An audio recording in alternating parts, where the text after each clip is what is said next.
Welcome to our channel.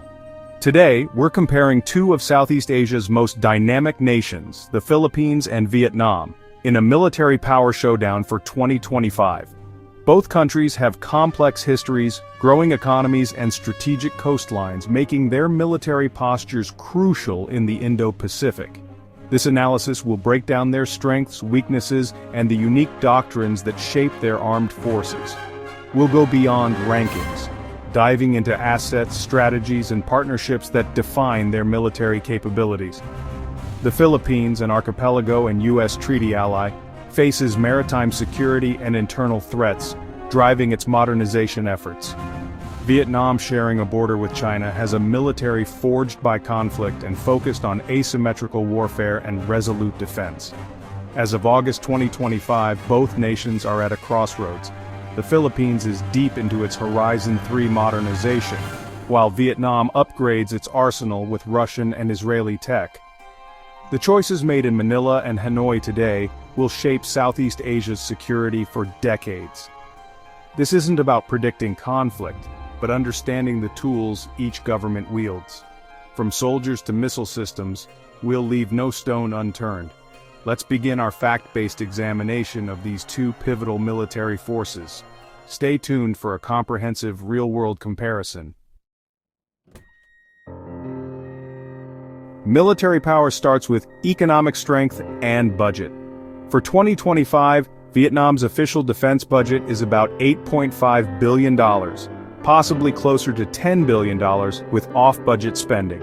This steady investment reflects Vietnam's long-term planning and commitment to deterrence. The Philippines, by contrast, allocates around $5.2 billion, a significant increase but still well below Vietnam's spending. Vietnam's resilient, fast-growing economy allows for consistent military investment, while the Philippines' democratic process can slow or shift priorities. This funding gap impacts modernization.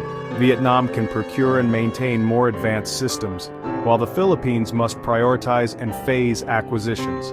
Vietnam's centralized system enables uninterrupted strategic investments. The Philippines' budget faces more scrutiny and competing priorities, sometimes delaying key projects. Ultimately, Vietnam's higher spending gives it an edge in procurement, training, and readiness. The Philippines is making progress, but capability gaps remain due to limited resources. Vietnam's military is a powerhouse in numbers, with about 482,000 active personnel and a massive 5 million strong reserve. This reflects a doctrine of mass mobilization and national resilience, shaped by decades of conflict. The Philippines fields a smaller force, 150,000 active and 130,000 reserves, focused historically on internal security and counterinsurgency. Philippine troops are highly experienced in jungle warfare and small unit tactics, but less prepared for large-scale conventional conflict. Vietnam's land forces are structured for territorial defense, with Soviet-influenced doctrine emphasizing layered defense and asymmetrical tactics. The Philippine Army is transitioning, modernizing for external defense and joint operations, but this shift is ongoing. Vietnam's ground forces are designed to defend every inch of territory, leveraging tough terrain. The Philippines is evolving, balancing deep combat experience with the need for new capabilities. In 2025, the Philippine Army is a force in transition, building toward a more versatile defense posture. Vietnam's Armored Corps is a legacy of Cold War alliances, fielding 1,200–1,400 main battle tanks, mostly older Soviet models, but now including modern T-90S. These tanks, while aging, are numerous and have seen upgrades. The T-90S are Vietnam's most advanced armored assets. The Philippines, historically without main battle tanks, is now fielding its first modern light tank battalion with the Sabra light tank system. While not matching the T-90S, the Sabra gives the Philippines a significant boost in direct fire capability. Vietnam's armored vehicles focus on mass and defense, using older APCs and IFVs to move mechanized infantry. The Philippines is modernizing with upgraded M113 APCs and new wheeled platforms like the Guarani, prioritizing mobility and rapid deployment.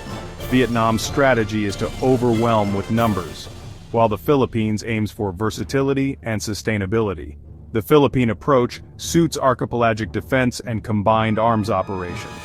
Vietnam's armored force is heavier and more numerous, but the Philippines is closing the gap with modern mobile platforms. Both nations are adapting their armored forces to their unique strategic needs. In the air, Vietnam holds a clear edge with its fleet of 35 Su-30 Mk2 flanker fighters, supported by Su-27S and Su-22S for ground attack. These heavy fighters offer long-range, high payload and strong air-to-air capabilities. The Philippine Air Force is rebuilding, with 12 Fa-50PH Fighting Eagles, modern light combat aircraft, but not in the same league as Vietnam's flankers. The PAF's modernization aims to acquire true multi-role fighters, but as of 2025, a capability gap remains. Vietnam's air defense is robust, with S-300 systems and Spider batteries creating a dense, layered IADs. This makes Vietnamese airspace highly challenging for any adversary. The Philippines is just beginning to build its air defense with Spider-Mister systems and man-pads, but coverage is limited. Philippine air bases and assets remain more vulnerable to sophisticated air attack. Vietnam's integrated air defense is a major deterrent. The Philippines is making strides but still lags behind in air power and air defense. At sea, Vietnam's Navy has transformed into a modern force, highlighted by 6 Kilo-class submarines, an asset the Philippines lacks. These subs, armed with cruise missiles, give Vietnam a stealthy strategic edge.